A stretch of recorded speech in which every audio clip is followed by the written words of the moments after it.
नमस्कार, मैं हूं स्वाति भाटिया रावत और राज्यसभा टेलीविजन की खास पेशकश विज्ञान और तकनीकी से जुड़ी खबरों के साप्ताहिक कार्यक्रम ज्ञान विज्ञान में आप सभी का स्वागत है। आगे बढ़ने से पहले आइए नजर डालते हैं सबसे पहले सुर्खियों पर।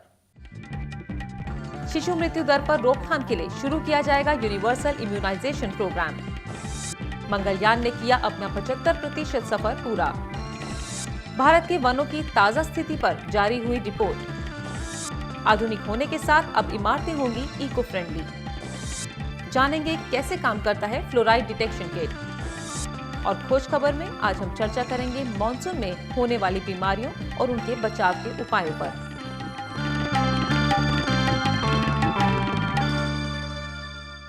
और अब खबरें विस्तार से। जल्द ही यूनिवर्सल इम्यूनाइजेशन प्रोग्राम के तहत भारत में सभी बच्चों को स्वदेश में विकसित रोटा वायरस वैक्सीन समेत 3 नए वैक्सीन दिए जाएंगे।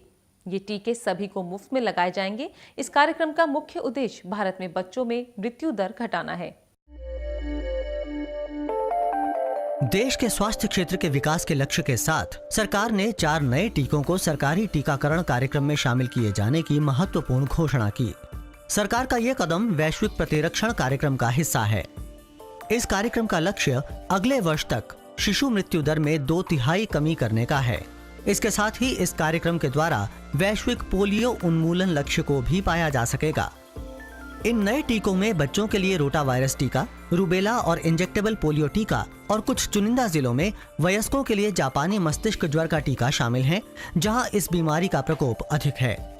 रोटा वायरस टीके का विकास सार्वजनिक निजी भागीदारी के तहत विज्ञान एवं प्रौद्योगिकी मंत्रालय और स्वास्थ्य एवं परिवार कल्याण मंत्रालय द्वारा किया गया है। ये टीका डायरिया के लिए जिम्मेदार रोटा वायरस के खिलाफ कार्य करता है। डायरिया के कारण हर साल भारत में 80,000 बच्चों की मौत होती है। इस टीके को चरणबद्ध ढंग से आरंभ किया जाएगा। दूसरा टीका रूबेला नवजात शिशुओं में एकरूपता वाली गंभीर बीमारियों जैसे अंधता, बहरापन और हृदय रोग जैसी बीमारियों को कम करेगा। एक अनुमान के अनुसार देश में हर साल ऐसी कमियों के साथ पैदा होने वाले बच्चों की संख्या 2 लाख है। तीसरा टीका बच्चों के लिए इंजेक्टेबल पोलियो टीका, जिसके माध्यम से बच्चों को दिए जाने वाले ओरल पोलियो टीके के साथ ही पोलियो से बच्चों को बहुआयामी सुरक्षा प्रदान की जाएगी। पोलियो मुक्त विश्व के लिए प्रतिबद्धता जाहिर करते हुए भारत सहित वैश्विक स्तर पर 125 देशों में इंजेक्शन से दिए जाने वाला पोलियो टीका आरंभ किया जाएगा। इसके साथ ही चौथा टीका वयस्कों के लिए जापानी मस्तिष्क ज्वर का टीका है। इस टीके को जापानी मस्तिष्क ज्वर से प्रभावित 9 राज्यों के 179 जिलों में वयस्कों के लिए उपलब्ध कराया जाएगा। नए वैक्सीन को लागू करने की सिफारिश national technical advisory group of India यानी NTAGI के गहन प्रयासों और अनगिनत वैज्ञानिक अध्ययनों के बाद की गई है। NTAGI प्रतिरक्षण पर गठित देश की सर्वोच्च वैज्ञानिक सलाहकार संस्था है। इनमें से अनेक टीके निजी चिकित्सकों द्वारा उच्च दामों पर उपलब्ध कराए जाते हैं, लेकिन अब सरकार के प्रयासों से ये टीके सभी लोगों को आसानी से उपलब्ध हो सकेंगे।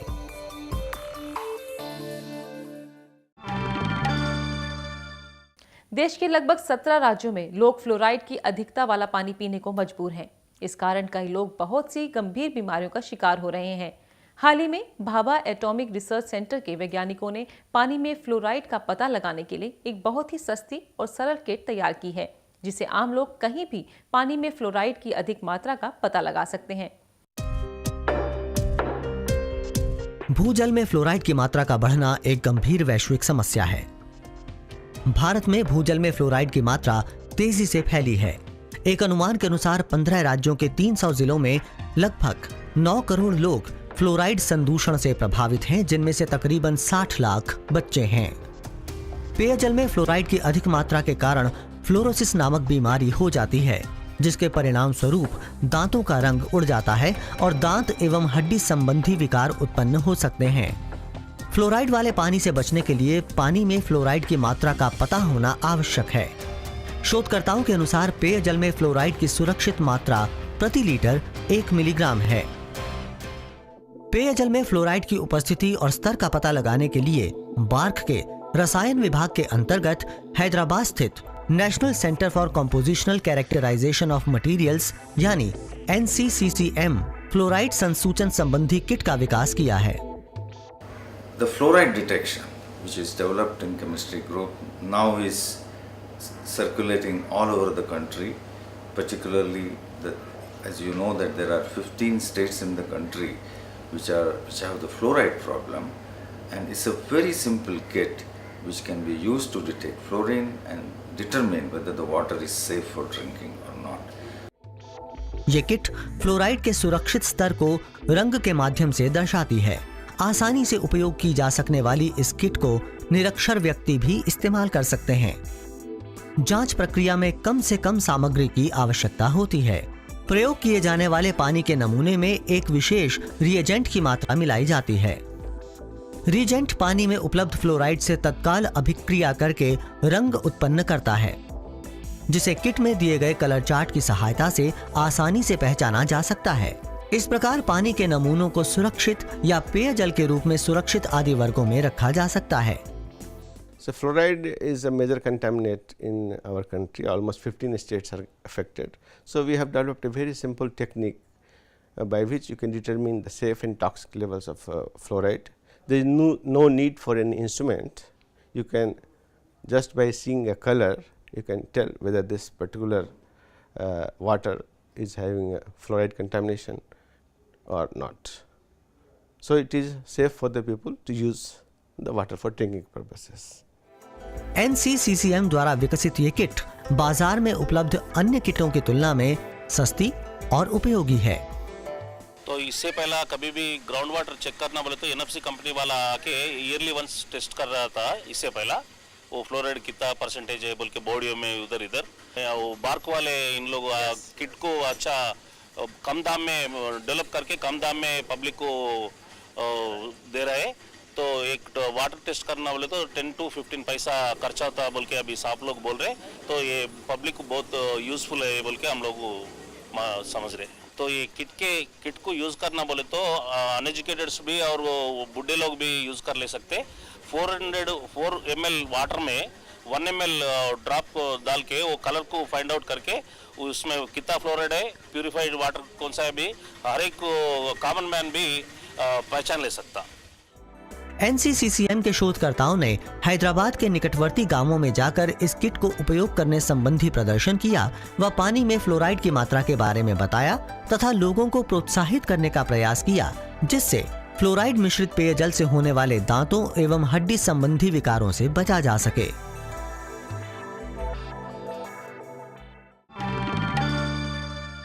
पिछले मंगलवार को भारत के वनों की स्थिति पर साल 2013 की रिपोर्ट जारी की गई। रिपोर्ट के अनुसार साल 2011 से 2013 तक भारत के वन क्षेत्र में 5,871 वर्ग किलोमीटर की वृद्धि हुई है। पेश है ये report.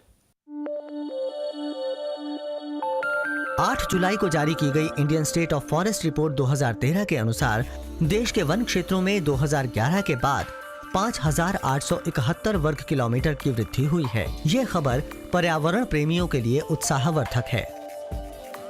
Indian state of forest report 2013 से वन आवरण, वृक्ष आवरण, मैंग्रोव आवरण और वनों के बाहर और अंदर बढ़ते स्टॉक संबंधी सूचना मिलती है।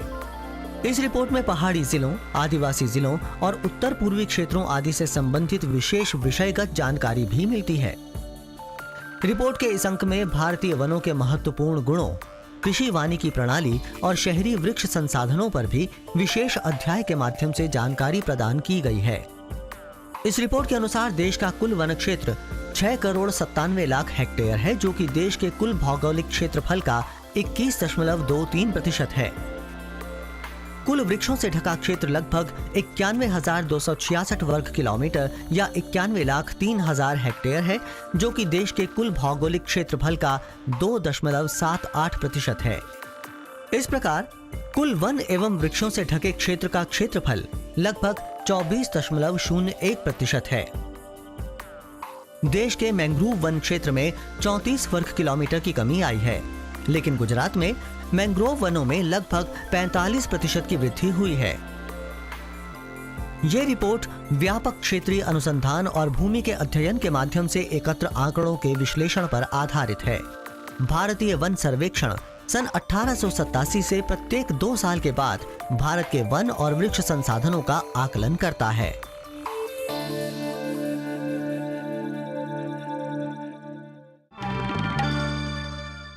भारत के मंगलयान ने अपनी यात्रा का 2/3 यानी 75% सफर पूरा कर लिया है। मंगलयान 3 जुलाई को हीलियोसेंट्रिक पथ पर 510 मिलियन किलोमीटर की यात्रा पूरी कर चुका है। मंगलयान 24 सितंबर 2014 को मंगल ग्रह की कक्षा में पहुंच जाएगा। पेश है ये रिपोर्ट। अपने लक्ष्य की ओर यात्रा करते हुए भारत के मंगलयान ने अपनी 75% यात्रा पूरी कर ली है। ये अंतरिक्ष यान इस साल की 24 सितंबर को मंगल की कक्षा में पहुंच जाएगा। अब तक अंतरिक्ष यान ने मंगल ग्रह की ओर सूर्य केंद्रित पथ पर तकरीबन 52 करोड़ किलोमीटर की दूरी तय कर ली है। मंगल ग्रह की गहन अंतरिक्ष में 300 दिन की यात्रा का 3/4 हिस्सा अब पूर्ण हो चुका है। इसरो के अनुसार मंगलयान और इसके पेलोड्स सभी तकनीकी रूप में ठीक कार्य कर रहे हैं। पिछली महत्वपूर्ण उपलब्धि के तहत इसरो ने 11 जून को इस मंगलयान की ओर 22 न्यूटन प्रक्षेपकों की 16 सेकंड फायरिंग की थी, जिसके द्वारा द्वितीय प्रक्षेप वक्र पथ में सुधार किया गया था। ये अंतरिक्ष यान को सही दिशा में बनाए रखने के लिए किया गया था। इसरो द्वारा अन्य प्रक्षेप वक्र सुधार की योजना अगस्त में की जाएगी, जिसे मंगलयान के सितंबर में मंगल की कक्षा में प्रवेश करने से पहले मूर्त रूप दिया जाएगा। 450 करोड़ के इस महत्वाकांक्षी मंगलयान मिशन को आंध्र प्रदेश के श्रीहरिकोटा से ध्रुवीय उपग्रह प्रक्षेपण यान के द्वारा पिछले साल 5 नवंबर को प्रक्षेपित किया गया था। जब ये अंतरिक्ष यान इस साल 24 सितंबर को मंगल ग्रह पर पहुंचेगा, तो ऐसी संभावना है कि वैज्ञानिक समुदाय को अंतरिक्ष और मंगल ग्रह को समझने के लिए इससे महत्वपूर्ण आंकड़े प्राप्त होंगे।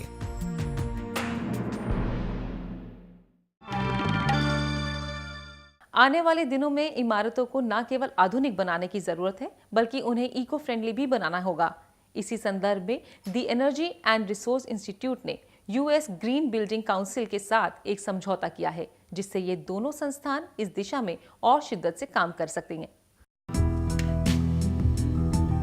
दक्षिण पूर्व एशिया और भारत में उच्च दक्षता की इमारतों को बढ़ावा दिए जाने से संबंधित सहयोग के लिए the energy and resource institute यानी टेरी और यूएस ग्रीन बिल्डिंग काउंसिल ने 7 जुलाई को एक दस्तावेज पर हस्ताक्षर किए। टेरी विश्वविद्यालय दिल्ली द्वारा आयोजित इस कार्यक्रम में टेरी के महानिदेशक डॉक्टर आर.के. पचौरी एवं यूएस ग्रीन बिल्डिंग काउंसिल के मुख्य परिचालन अधिकारी श्री महेश रामानुजम मौजूद थे।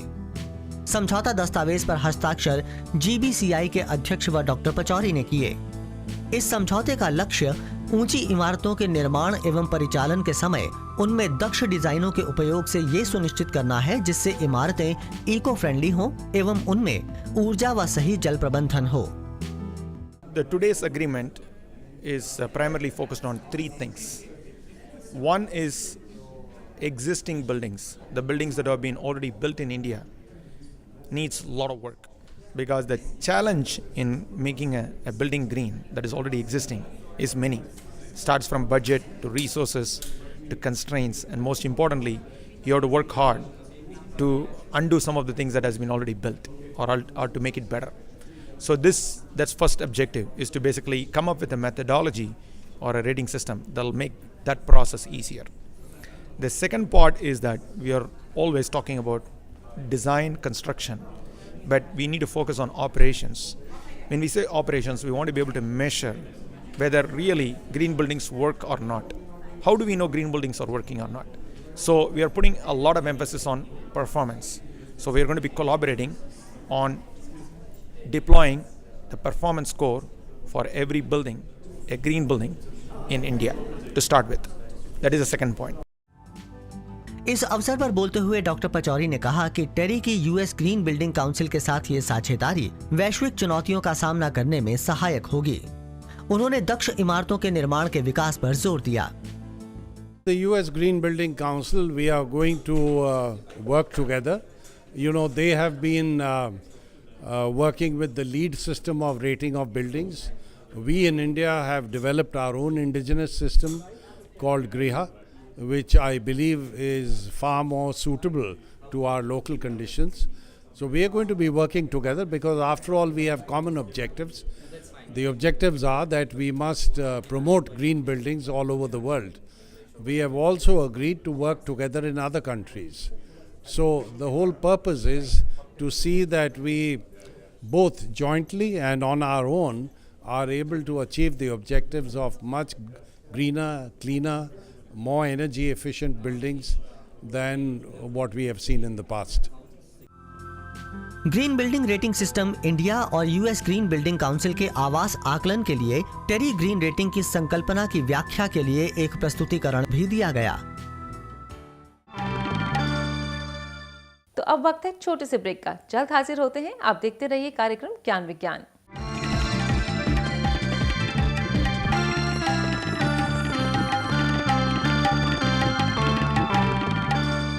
ब्रेक के बाद एक बार फिर आप सभी का स्वागत है। आप देख रहे हैं साप्ताहिक कार्यक्रम ज्ञान विज्ञान और अब नजर डालते हैं देश विदेश में होने वाली कुछ अन्य मुख्य वैज्ञानिक गतिविधियों पर अपने सेगमेंट साइंस एक्सप्रेस में।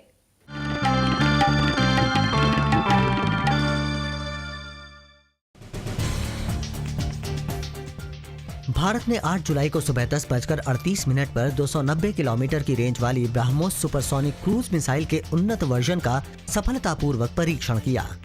इस मिसाइल का परीक्षण ओडिशा के तटीय क्षेत्र बालासोर के चांदीपुर से किया गया। ये विश्व की सबसे तेज क्रूज मिसाइल्स में से एक है जो अपने साथ 300 किलो की पारंपरिक वॉरहेड ले जाने में सक्षम है। इसे जहाज, वायुयान और पनडुब्बियों से प्रक्षेपित किया जा सकता है। सूचना और प्रसारण मंत्री श्री प्रकाश जावड़ेकर ने मीडिया को सूचित करते हुए कहा कि किसानों के लिए शीघ्र ही पूरे 24 घंटे चलने वाला डीडी किसान चैनल आरंभ किया जाएगा। सरकार इस योजना को अंतिम रूप देने के लिए प्रसार भारती के साथ कार्य कर रही है। ये चैनल कृषि पर आधारित होगा, जिसमें कृषि से संबंधित विषयों को भारतीय किसान समुदाय तक पहुंचाया जाएगा।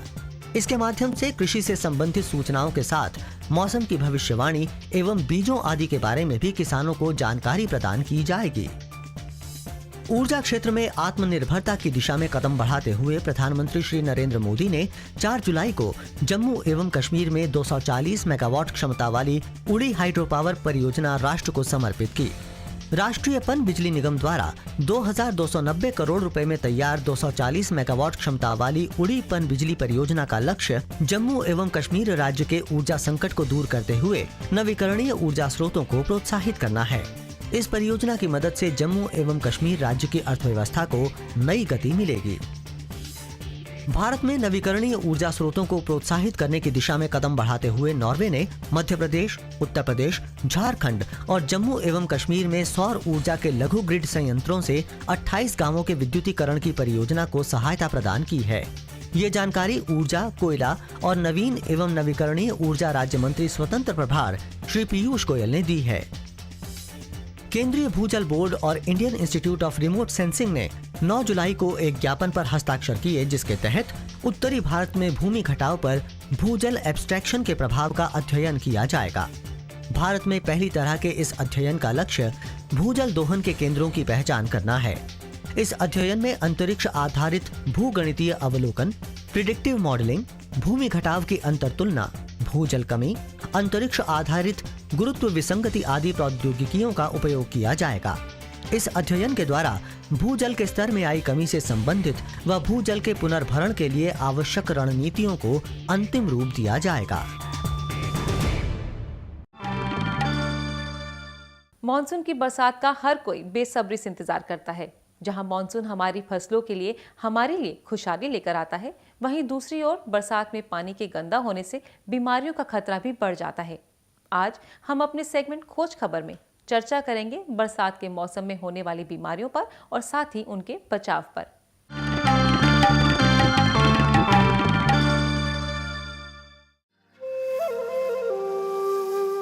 जहां गर्मी से निजात पाने के लिए बेसब्री से मॉनसून का सभी लोग इंतजार करते हैं, वहीं बारिश अपने साथ बहुत सी स्वास्थ्य संबंधी समस्याएं भी लाती है।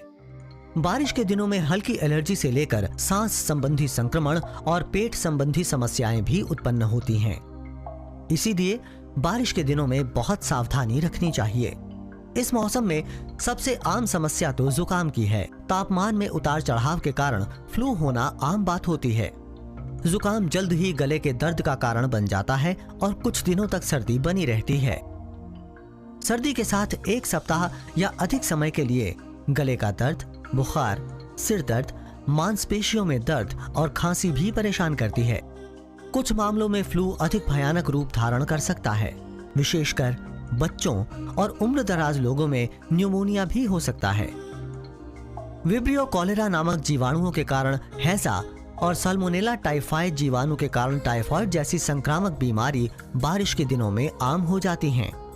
ये दोनों संक्रामक बीमारियां दूषित भोजन और पानी के कारण फैलती हैं।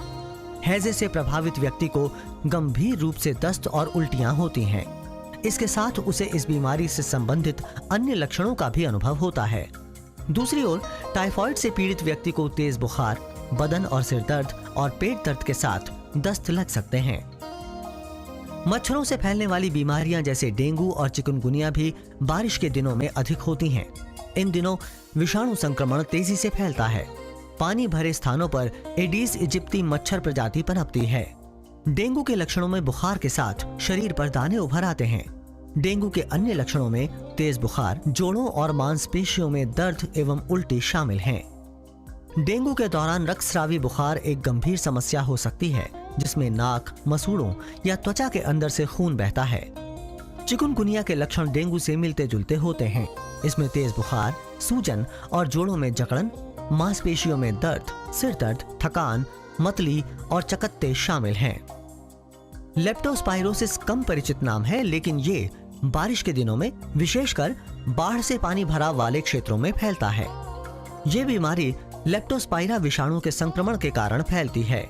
लोग चूहों, लोमड़ियों या अन्य जानवरों के मूत्र से संक्रमित मिट्टी या पानी के संपर्क में आने पर इस विषाणु का शिकार हो जाते हैं। धीमे लेप्टोस्पाइरोसिस के लक्षणों में मांसपेशियों में दर्द, जलन, सिर दर्द, आंखों का लाल होना और पेट में दर्द संबंधी लक्षण प्रकट होते हैं।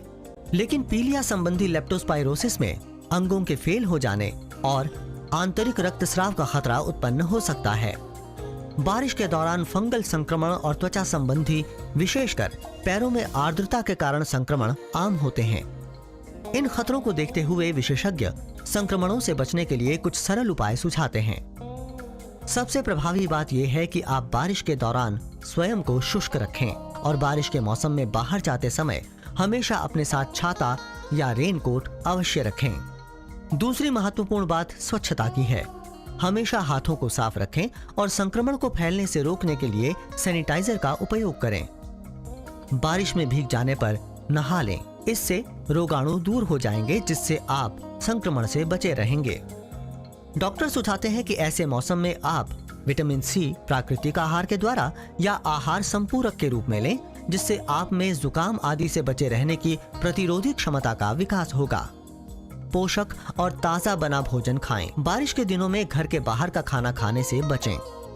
निर्जलीकरण होने पर गर्म सूप या गर्म दूध जैसे तरल लें और हमेशा उबला या शुद्ध पानी ही पिएं। एक और महत्वपूर्ण सावधानी ये कि अपने आसपास के परिवेश को साफ रखें, ताकि डेंगू और चिकुनगुनिया फैलाने वाले मच्छर आदि जीवों से बचा जा सके।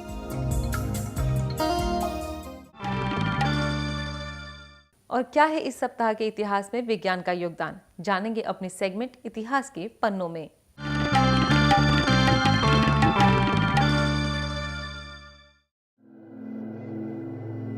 फ्रांसीसी भौतिकविद एवं जीवाणुविद एल्बर्ट कालमेट का जन्म 12 जुलाई 1863 को फ्रांस के नाइस में हुआ था। उन्होंने सन 1886 में चिकित्सा विज्ञान में स्नातक की उपाधि प्राप्त की। सन 1891 में उन्होंने इंडो चाइना के सेगोन शहर में पाश्चर इंस्टीट्यूट की स्थापना की, जहां उन्होंने सांप के जहर के खिलाफ एक सुरक्षात्मक सीरम की खोज की। सन 1908 में उन्होंने पित्त युक्त माध्यम पर कम विषमय गोजातीय ट्यूबरकल बेसिलाई की खोज की। ये तनु बेसिलाई मानव या पशुओं में संक्रमण के खिलाफ प्रतिरोधी क्षमता बढ़ाने में सहायक थे। कॉलमेट ने तपेदिक के लिए नैदानिक परीक्षण की भी खोज की, जिसे कॉलमेट्स रिएक्शन नाम दिया गया। 15 जुलाई 1956 को अशोक सेन का जन्म पश्चिम बंगाल के कलकत्ता शहर में हुआ। उन्होंने 1975 में प्रेसिडेंसी कॉलेज से स्नातक की उपाधि प्राप्त की। उन्होंने स्टिंग सिद्धांत पर कार्य करते हुए स्टिंग सिद्धांत की द्विविधता पर शोध कार्य किया। उन्होंने बताया कि सुपर सम्मित सिद्धांतों को विद्युत और चुंबकीय आवेश के साथ सेल्फ रीइंफोर्सिंग सॉलिटरी वेव्स के अस्तित्व की आवश्यकता होगी। वो प्रबल कमजोर द्विविधता के सह अन्वेषक रहे और उन्होंने ओपन स्ट्रिंग टैक्योन घनीकरण की सफलतापूर्वक व्याख्या भी की। 16 जुलाई 1929 को भारतीय कृषि अनुसंधान परिषद यानी ICAR की स्थापना की गई। ICAR एक स्वायत्त शासी सर्वोच्च संगठन है जो कृषि और उससे संबंधित विज्ञान की शाखाओं में प्रौद्योगिकी विकास को प्रोत्साहित करते हुए शोध कार्यों, प्रशिक्षण, शिक्षा से संबंधित योजनाओं का निर्माण कर उन्हें व्यावहारिक स्वरूप प्रदान करता है। ये संगठन कृषि से संबंधित उभरती हुई अन्य समस्याओं जैसे खाद्यान्नों, चारा, रेशों और ईंधन की बढ़ती मांग आदि से संबंधित क्षेत्रों में कार्य करते हुए खाद्यान्न उत्पादन के लिए कार्य करता है। ICAR सूचना का केंद्र बनकर कृषि, बागवानी, संसाधन प्रबंधन, पशु विज्ञान, कृषि अभियांत्रिकी, मत्स्य पालन, कृषि शिक्षा एवं संचार के क्षेत्र में सूचनाएं प्रदान करता है। ICAR के पास देश में कृषि शिक्षा एवं इससे संबंधित शोध कार्य के लिए विशाल बुनियादी ढांचा मौजूद है। 17 जुलाई 1911 को मुंबई में रुस्तम जलवकील का जन्म हुआ था। उन्होंने मुंबई के रॉयल इंस्टीट्यूट ऑफ मेडिसिन एवं एल्फिंस्टन कॉलेज से हृदय रोग विज्ञान की पढ़ाई की, जिसकी भारत में सबसे अधिक मांग थी। उन्होंने रॉवोल्फिया सर्पेंटिया पौधों की जड़ों से निकले रिजरपाइन की चिकित्सा संबंधी महत्व की स्थापना की। उन्होंने पश्चिमी चिकित्सा पद्धति में भारत की प्राचीन चिकित्सा पद्धति का समावेश किया। आयुर्वेद में हजारों सालों से प्रयोग किए जा रहे रिजरपाइन को उन्होंने पहली बार पश्चिमी चिकित्सा पद्धति में उच्च रक्तदाब के इलाज के लिए प्रयोग किया।